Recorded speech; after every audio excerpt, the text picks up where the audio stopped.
Chapter 1. No, it isn't true. It can't be true. Matt Johnson woke up. It was that nightmare again. The same nightmare every night for 6 weeks. It was so real. His parents are in the car. They're happy. They're laughing and talking about the summer holidays. 2 weeks in Florida. Disney World, Cape Canaveral, the ocean to swim in. A 12-year-old kid's dream. Suddenly, the car is out of control. Matt's dad is a good driver, but he can't stop the car. It's going too fast. It's too late. There's a tree. Crash. A terrible sound of metal breaking. Now there's silence. The car is upside down. Only a wheel is moving. It turns and turns and turns. Matt put his head in his hands and cried, like he did every night. It can't be true, but it was true. His parents were dead and Matt was alone now. Cry, Matt, cry, don't worry, said a gentle voice. The sad, kind face of an old lady appeared in the light of the lamp next to Matt's bed. I'm sorry, Gran, said Matt and looked up. In the lamplight was the pale face of a desperately unhappy young boy. It was a nice face, but his blue eyes were still full of tears. I'm sorry, he repeated. Gran, when will I start to forget? You'll never forget, said his grandmother. But one night your nightmares will stop. Then you'll start to dream of the happy times with your mom and dad. Happy memories never die. Matt's grandmother smiled. She was a wise old woman and the ideal person to help Matt at this difficult time. Let's go into the kitchen for some hot milk. Matt got out of bed. He was quite tall for his age and already looked down on his little grandmother. She was small, but she had a big heart. It was difficult for her, too. Jane, her daughter, was dead, and Philip, Jane's husband, and Matt's father, too. But now there was Matt to take care of. Matt was her world now. Will you like living here? She asked him as they drank their milk. I don't know, answered Matt, tired and sad. It's so different. I liked Newbridge very much. It was a nice city, not too big. And the people in the north are kind and friendly. I had a lot of friends. Greenwood's okay, but it's a very quiet suburb and it's difficult to get to the center of London from here. I haven't got any friends here except you, Gran, and there's no Newbridge United and no swimming club. Poor Matt. You'll see, things will change. There are a lot of football teams in London. There's a swimming pool near here, and of course you'll make friends. You'll see. But now, Matt, it's time to go back to bed. Tomorrow's a big day. Your first day at your new school. Chapter 2. New School, Greenwood Middle School, or Greenwood Prison. It was 8:45 and Matt was outside the school gate. The gate was closed, but through the iron bars he could see the school. It was a big, old, austere building made of gray stone. There were 2 floors with windows with iron bars. On the ground floor, there were 3 entrances with doors made of wood. Over the central door was the school motto in big black letters. It was in Latin. Fugere edas, carpe diem, read Matt. Time flies, live for the day. Above the door on the left was the word boys, and over the door on the right, the word girls. Matt smiled. That's stupid, thought Matt. Boys and girls have to go in different doors. Matt stopped smiling when he looked around. A lot of children were now outside the iron gate, all dressed identically. The school uniform. Now he remembered. At Greenwood, school uniform was obligatory. Matt, in his blue jeans, black trainers, and red Newbridge United football shirt, felt very out of place. All the other children were wearing their green wool blazers. The boys with black trousers and a white cotton shirt, the girls with dark skirts and white blouses. Then Matt noticed the green and gold school ties. They wear ties to school too, he thought. Oh no, this place is really behind the times. He felt hundreds of eyes on him. He wanted to go home, but it was too late. The gate was open. The bell rang, and the children started to go in, all talking and laughing. They were happy to see their friends again. Matt was very unhappy. He felt very lonely. "Boy!" Matt heard an angry adult voice. He looked round. "Yes, you boy. Where is your uniform?" Matt saw a short, thin man with an angry red face. "I'm sorry, sir," he said. "It's my first day." The man, obviously a teacher, looked at him carefully.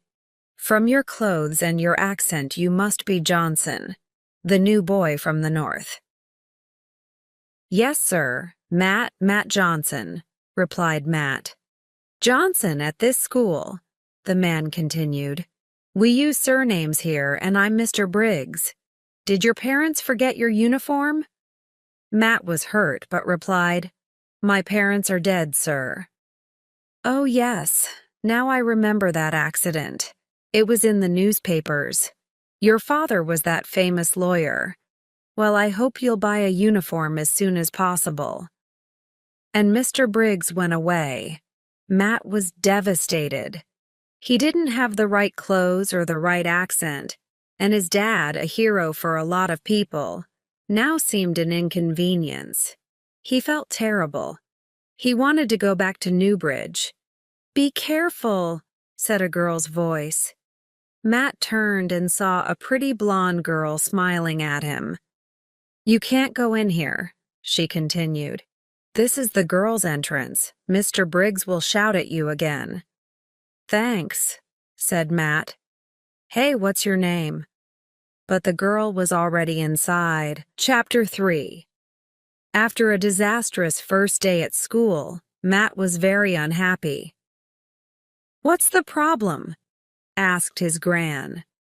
"Nobody talked to me. The teachers were horrible and the lessons were boring," he answered. "I'm going to watch TV." His gran smiled kindly and said, "Things will change, Matt." That night, Matt didn't have his nightmare. He dreamt of the blonde girl. She was the only reason to go back to school. The next day, Matt went by bike to school. It was a sunny day and the birds sang happily. He arrived early. Perhaps today will be better, he thought. He put his bike in the bicycle shed and walked towards the boys' entrance. Near the girls' entrance, he saw the blonde girl from yesterday talking to a tall boy. Matt looked at the blonde girl. She had the same green eyes and pretty round face he remembered from his dream. He thought, "She looks really nice and she spoke to me yesterday. I'm going to say hello." As he came near, he saw the girl looking angrily at Briggs. He heard her saying, "No, I don't want to watch your silly football match. Leave me alone." She went towards the entrance, but Briggs stopped her. "Don't be stupid. You must come with me. It's an important match, and I'm the captain, and I want you there to support my team," he said, catching her arm. The girl pulled away. "Don't touch me. I'm not interested in you or your stupid football match," she shouted. Her face was red and she looked very annoyed. Briggs looked furious. "It's not a stupid match," he said loudly. "It's very important. We're playing at the local stadium." And he continued to hold the girl's arm. Matt saw this. He felt angry and decided to help the girl. He walked towards them and said quietly to Briggs, "Leave her alone, now." Briggs looked at him. He was surprised and released the girl's arm. She moved away and looked at Matt gratefully. "Who are you? What do you want? Don't tell me what to do," Briggs shouted aggressively. But Matt wasn't frightened. he said calmly. Go away, and don't annoy her again. She's not interested in you. Briggs moved towards Matt, but Matt was taller, and he looked very determined. The bully stopped. You'll pay for this. I promise, he shouted threateningly. Matt didn't react. Briggs turned and looked at the girl. I won't forget, he said, and walked away. The girl looked at Matt and smiled warmly.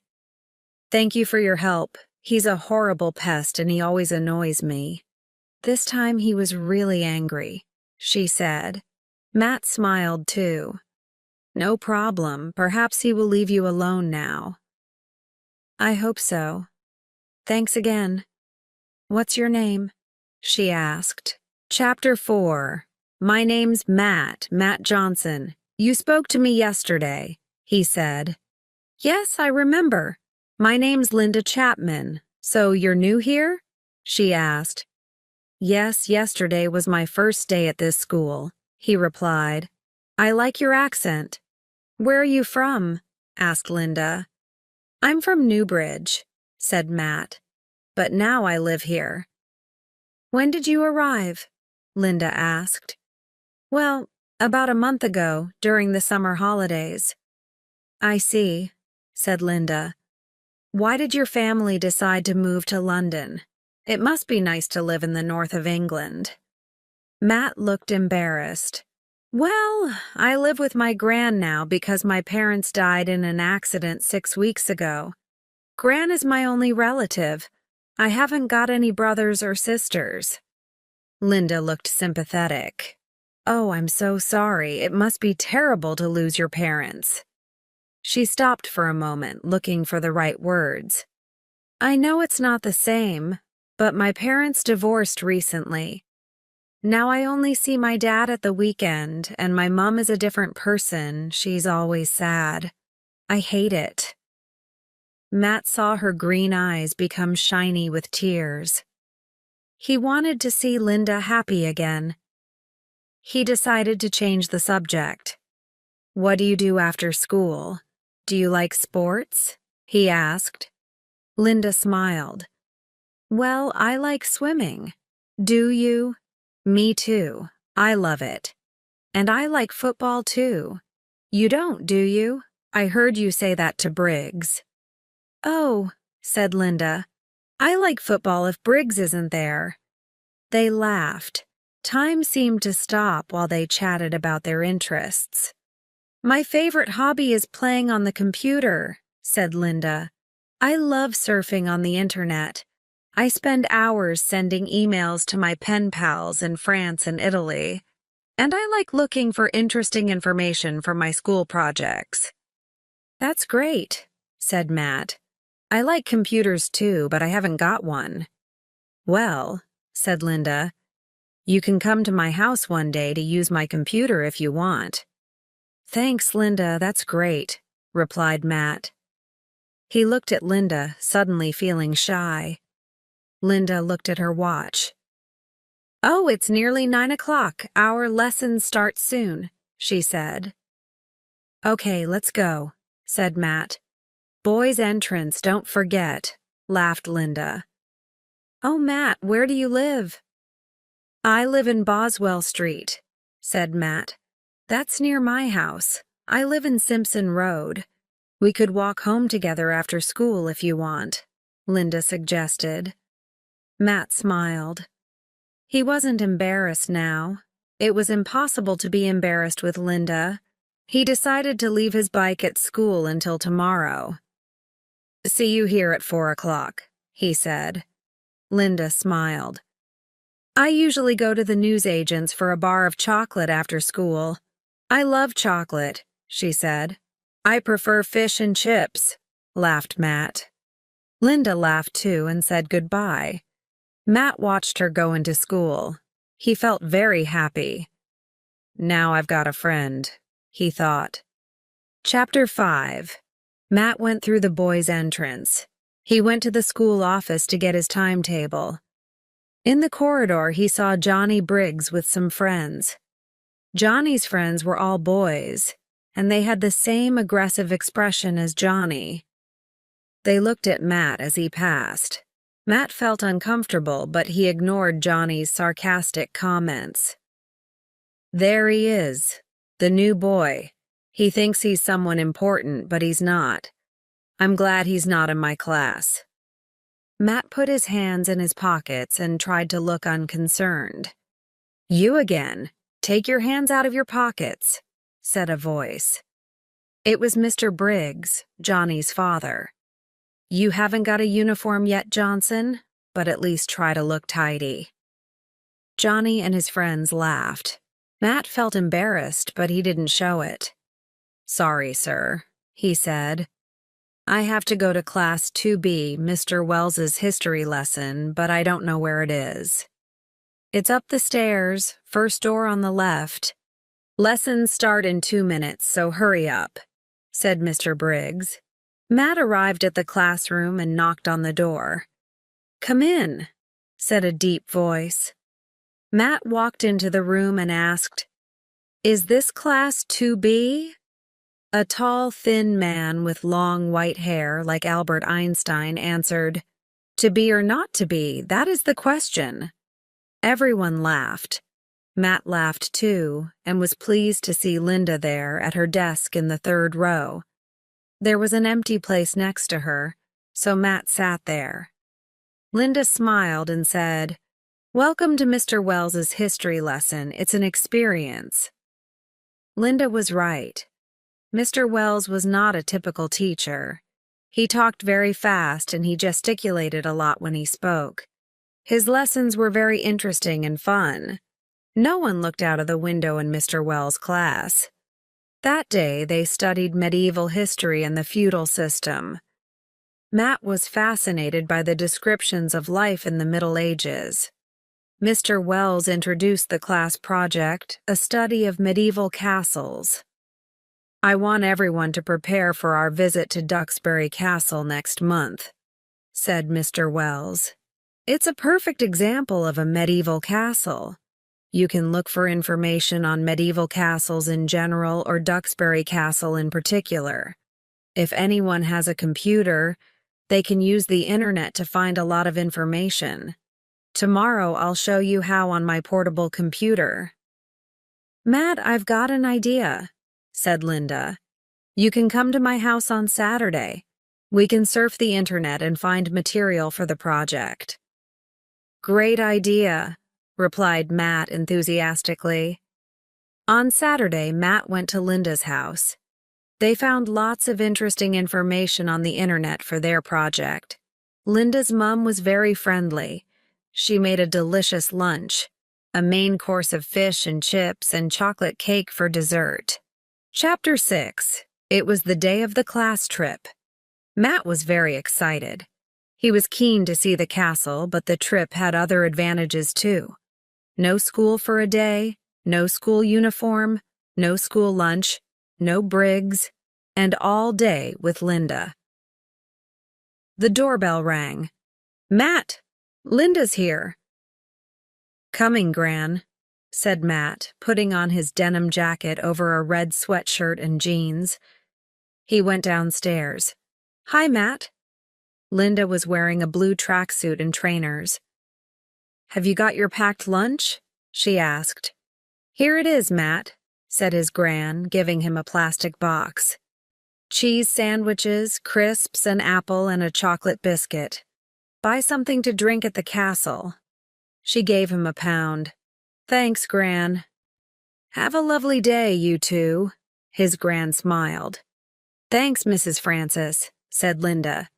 Matt, she continued, you can put your lunchbox in my rucksack. Thanks.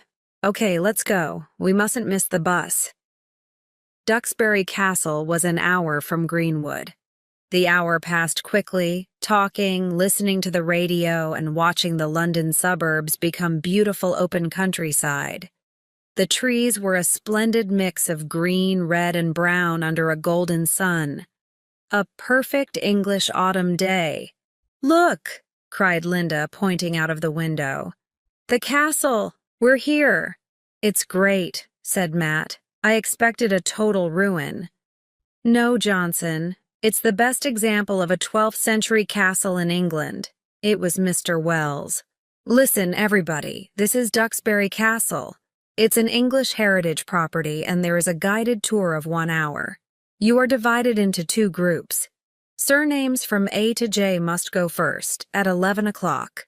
The second group, surnames K to Z, do the tour at midday. You must meet at the entrance 5 minutes before your tour starts. Now it's 10 o'clock and you are free to look around the castle. Remember your project work and think of intelligent questions for the guide. Also remember that you are responsible for Greenwood School's reputation. You must be good. Enjoy your visit. That was lucky, said Matt.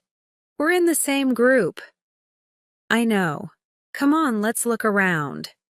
They went into the castle. Mr. Wells was right, said Matt. It is in good condition. Yes, if you close your eyes, you feel you're in the Middle Ages. I can imagine the castle full of brave knights and beautiful ladies, said Linda dreamily. Matt smiled. You read too many fairy tales. Oh, Matt, I can dream, can I? Come on, it's time for our tour. They started to run towards the entrance. Matt, Linda, I know you're enthusiastic, but you mustn't run. It was Mr. Wells again. Sorry, they said together. I'll see you later. He smiled. Matt noticed that he had his portable computer in its case. Matt, said Linda, did you hear? He called us with our first names. Yes, that's strange, and why has he got his computer? Who knows? Laughed Linda. I'm more interested in the mysteries of Duxbury Castle than the mysteries of Mr. Wells. Chapter 7. Good morning, boys and girls. Welcome to Duxbury Castle. The guide was a jovial, rotund man with a large white mustache. Before I start any questions, Matt put up his hand. Yes, sir. Why is it called Duxbury Castle? A good question. Well, the castle is near the village of Duxbury. Near the village there's a large pond, which is the favorite home of a variety of ducks. So that's Duxbury, the village of the ducks. In fact, Duxbury Castle used water from the pond for washing, cooking, drinking, and filling its moat. Many castles had ditches around them without water, but a ditch with water, a moat, was better for defending the castle. You can see the moat is dry now. Once there was a wooden drawbridge over the moat. They raised this to stop intruders. Now we're at the main gate. Once there were 2 stone towers, the gatehouses. Between these was an enormous gate with iron bars, the portcullis. Now let's go inside the castle. The walls were stone and 10 meters high. There were turrets and ramparts like those. He pointed to an intact section. Oh, I forgot to say the castle was built in 1156. It functioned as fortress and a home for 5 centuries.